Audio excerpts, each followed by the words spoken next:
Em 1914 aconteceu a Primeira Guerra Mundial, como a Inglaterra estava envolvida, ela parou de se importar então com a Irlanda, que a Irlanda, o parlamento irlandês ficava em Londres desde 1800, e eles estavam conseguindo aos poucos voltar, né, o poder para o país. E todas as rebeliões que aconteceram dentro da Irlanda não existia divisão entre católicos e protestantes. Eram os irlandeses que queriam o país livre. Tanto que todos que lutaram na rebelião da Páscoa não tinha religião. Era, né, essa coisa, o amor ao país, à ilha, que eles queriam que fosse independente do Reino Unido. Aí, como a guerra aconteceu em 1914, a Irlanda os ingleses se esqueceram da Irlanda. Os irlandeses ficaram muito bravos porque ficaram, né, não acontecia mais o processo esse que eles estavam alcançando de separação. E aí, em 1916, eles fizeram a rebelião. E depois dessa rebelião, então, que foi que aconteceu a separação dos países. A cidade de Belfast é dividida em 4 zonas, mais ou menos 4 bairros.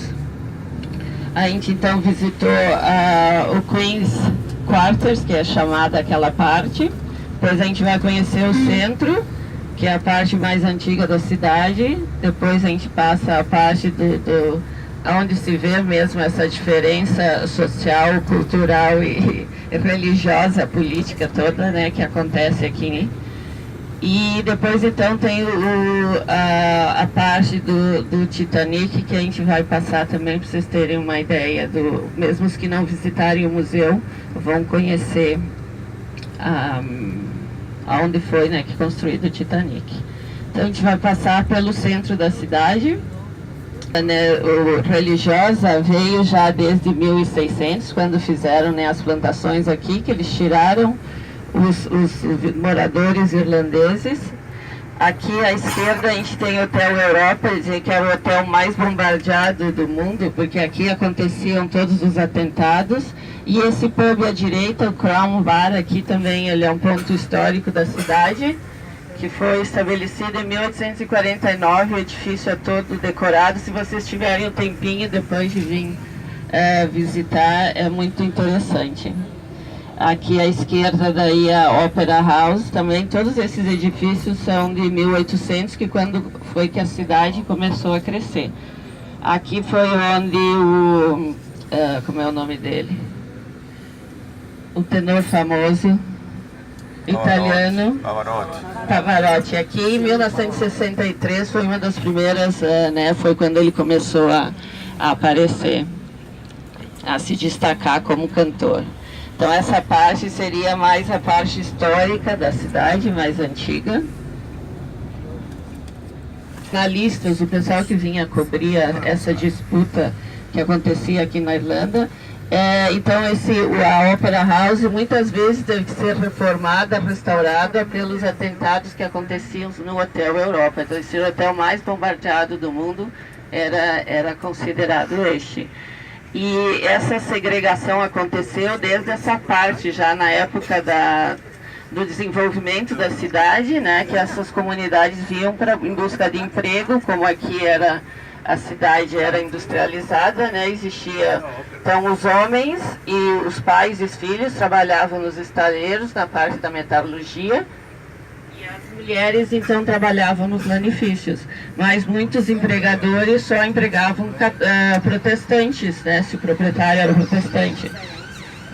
Então já existia essa segregação no trabalho e por todo, né, os lugares da cidade. Então os bairros também, que a gente vai ver os bairros operários, existia essa separação bem forte.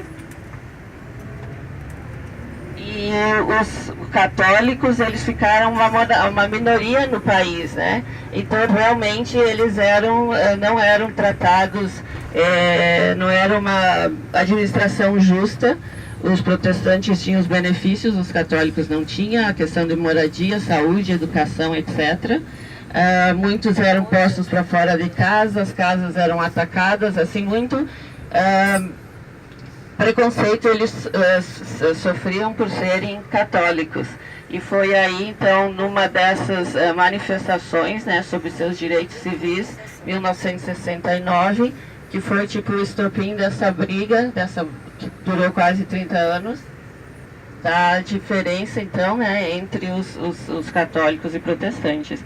Começou na cidade de Derry, que é no interior aqui, numa passeata, então, que foram mortos 16 pessoas civis, né, que eles não estavam só manifestando em questão, não era nada de violência, né, e essas pessoas, então, foram mortas, e aí que começou toda essa demonstração, e era uma maneira, então, dos católicos mostrarem as injustiças que eles estavam sofrendo, e como se eles sofriam algum atentado, aí, então, ficavam aquelas facções brigando uma contra a outra, e foi essa, né, essa que eles chamam os troubles aqui, o problema, que até 1996, 98, por ali, que se assinou um processo de paz.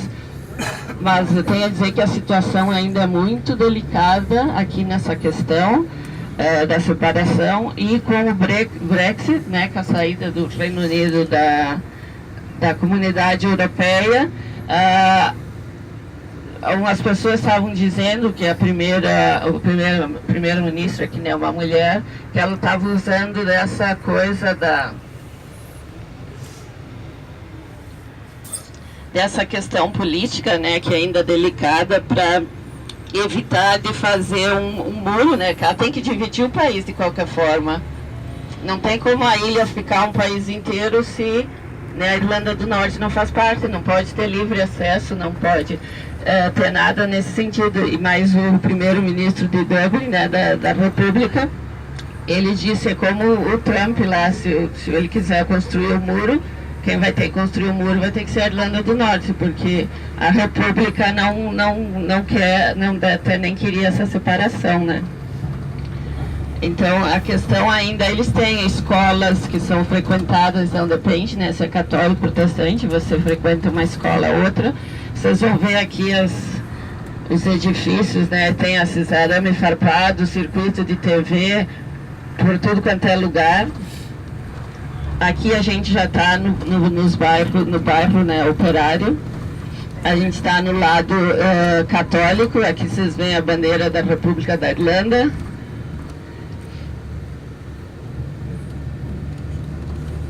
E a gente vai passar então os murais, que diz que é a maior, né, galeria de arte a céu aberto, então mais de 2.000 murais que fizeram, e seria a opinião pessoal da pessoa que escrevia, né, ou que desenhava esse mural.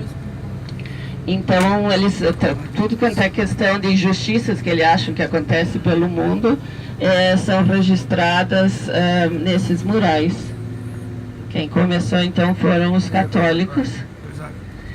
E como eles eram muito perseguidos, e durante essas manifestações, a maioria era preso sem julgamento, né, por qualquer questão alguém denunciava, a pessoa ia presa, ou dizia que ela tinha sido envolvida em um atentado e coisa, não existia justiça. E muitos deles eram presos e apanhavam na prisão, eram já segregados ali também. E aí fizeram greve de fome, que tem o Bob Sands, que é um dos mais famosos, que depois de 66 dias, né, aqui à esquerda você já vê algum mural. Esse fala todo sobre a Revolução de 1916, quando foi criada a República da Irlanda. Eles fizeram, né, escreveram a Constituição, e que, né, dizia ali que não existia diferença entre homens e mulheres, era assim até bem adiantada, né, para a época. Aqui à esquerda também é outro dos participantes da Revolução de 1916.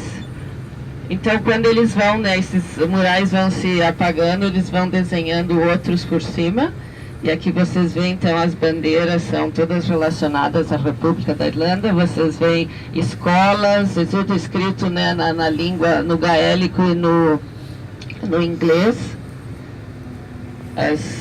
Muitos edifícios protegidos, né, com o arame farpado. Aqui tem mais. aqui à direita, né, os atentados, então, pessoas que morreram geralmente era ou bomba, né, ou assassinato, assim, todos os lugares eles têm algum registro. Usei as bandeiras da Irlanda aqui por toda a República. Aqui à frente, ó, tem bastante dos murais. E eles falam, ó, tem o Mandela, tinha a parte aqui do Oriente Médio, tudo que é questão que eles veem como injustiça social, né, eles representam nesses murais. E